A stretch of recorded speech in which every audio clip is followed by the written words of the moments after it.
सूर्यदेव हुए नीच के। प्रिय दर्शकों, नवग्रहों में सर्वाधिक बलवान ग्रह है सूर्यदेव, जो नवग्रहों में राजा हैं, साक्षात देव हैं। इस जगत में ऊर्जा का संपूर्ण प्रवाह करते हैं। राजा के समान इनका प्रभाव है। जीव जगत का पालन पोषण करने का दायित्व इनके पास है।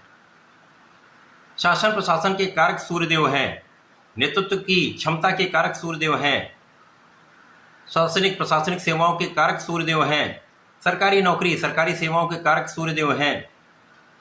पिता के कारक सूर्यदेव हैं। आत्मबल के कारक सूर्यदेव हैं। अब जब सूर्यदेव नीच राशि में पहुंच रहे हैं, नीच के हो रहे हैं, तो निश्चित रूप से कुछ समस्याएं उत्पन्न हो सकती हैं। और सूर्य का नीचत्व काल समस्त राशि को प्रभावित भी करेगा। परंतु कुछ ऐसी स्थितियां भी बन रही जो सूर्य के इस नीचत्व के प्रभाव को संतुलित कर रही हैं, जिसका प्रभाव समस्त राशि के जातकों को प्राप्त होगा। कुछ विशिष्ट लाभ प्राप्त हो सकते हैं। जय श्री गणेश। नमस्कार, मैं आचार्य संजय द्विवेदी।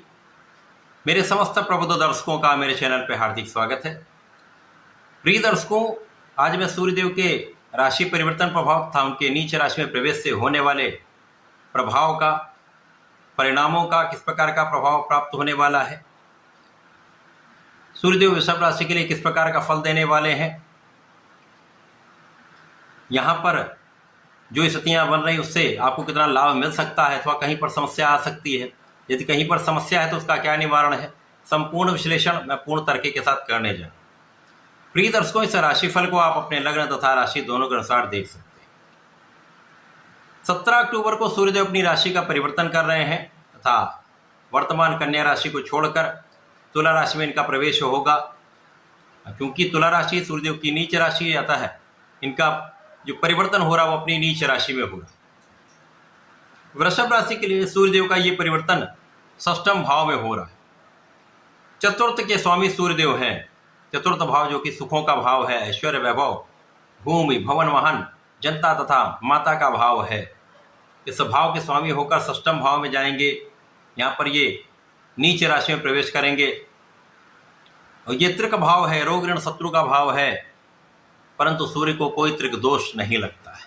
इसी प्रकार से यहाँ पर वृषभ राशि के लिए सूर्यदेव का नीचत्व भंग भी हो रहा है, जिसके कारण नीच भंग राजयोग का लाभ भी आपको प्राप्त होने वाला है, जो निश्चित रूप से आपके जीवन में कुछ सकारात्मकता भी लाएगा, कुछ बड़े लाभ देने वाला है।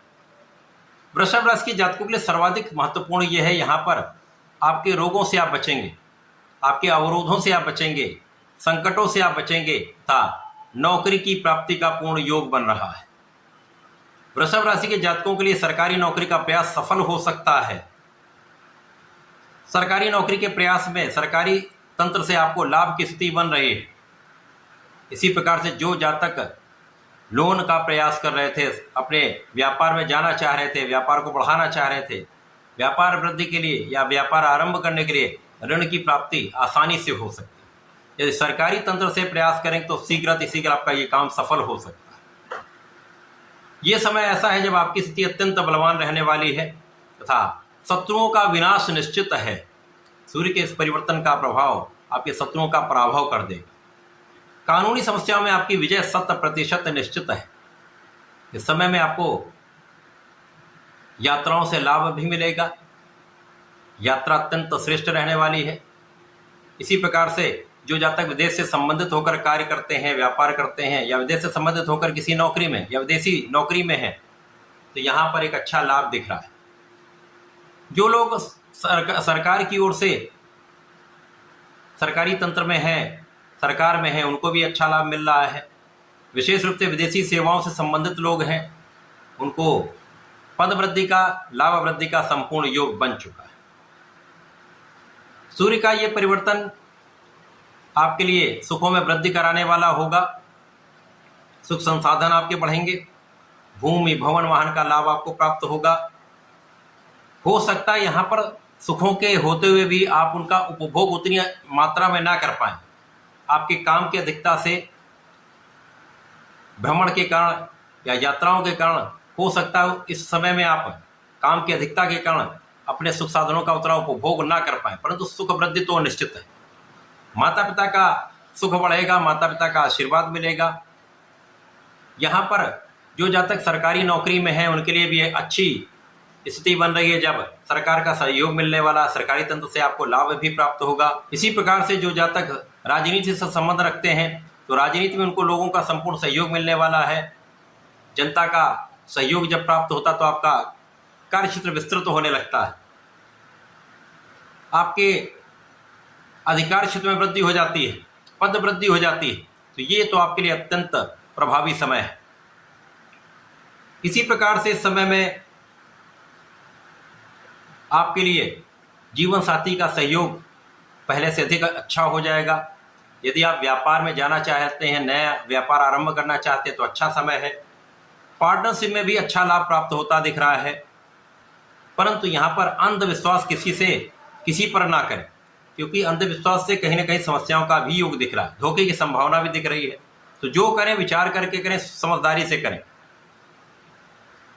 इसी प्रकार से इस समय में आपका आत्मबल अच्छा रहेगा, आपका व्यक्तित्व बहुत अच्छा रहने वाला है, आपके आकर्षण में वृद्धि होगी, आपके सौंदर्य में वृद्धि होगी। तो ये समय आपके व्यक्तित्व को विस्तृत करने वाला है, आपके कामों में प्रवीणता देने वाला है।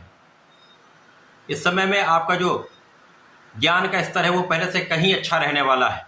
आप अपने कामों में शिक्षा का संपूर्ण, ज्ञान का संपूर्ण उपयोग करने वाले हैं, विचार करके काम करने वाले हैं, जिसका लाभ आपको निश्चित रूप से प्राप्त होने वाला है। यद्यपि यहाँ पर कुछ मौसम के रोग हो सकते हैं, छोटी मोटी एलर्जी की समस्या हो सकती है, तथा आंखों से संबंधित समस्या कुछ कष्ट दे सकती है। परंतु सूर्य के इस परिवर्तन से आप किसी भी कार्य क्षेत्र में हो, किसी भी प्रोफेशन में हो, किसी भी व्यापार में हो, धन तो निश्चित रूप से बढ़ने वाला है। धन वृद्धि का पूर्ण योग यहाँ पर बन रहा है, तथा यहाँ पर आपके लिए संतान का पूर्ण सहयोग प्राप्त हो रहा है। संतान के कारण आपको चिंता अवश्य हो सकती है, परंतु कोई बहुत बड़ी समस्या का योग नहीं है। तो यहाँ पर आपके लिए एक अच्छी स्थिति बन रही है। सूर्य नीच राशि में होकर भी नीच भंग में होकर नीच भंग राजयोग का लाभ आपको देने जा रहे हैं। इसका प्रभाव आपको निश्चित रूप से कुछ अच्छे लाभ दे रहा है।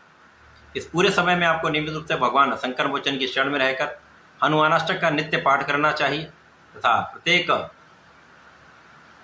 शुक्रवार को भगवान भोलेनाथ पर जलार्चन करें, दही से अभिषेक करें, चंदन की सुगंधि का अर्पण करें, तो इस समय का संपूर्ण उपयोग करके लाभ ले पाएं।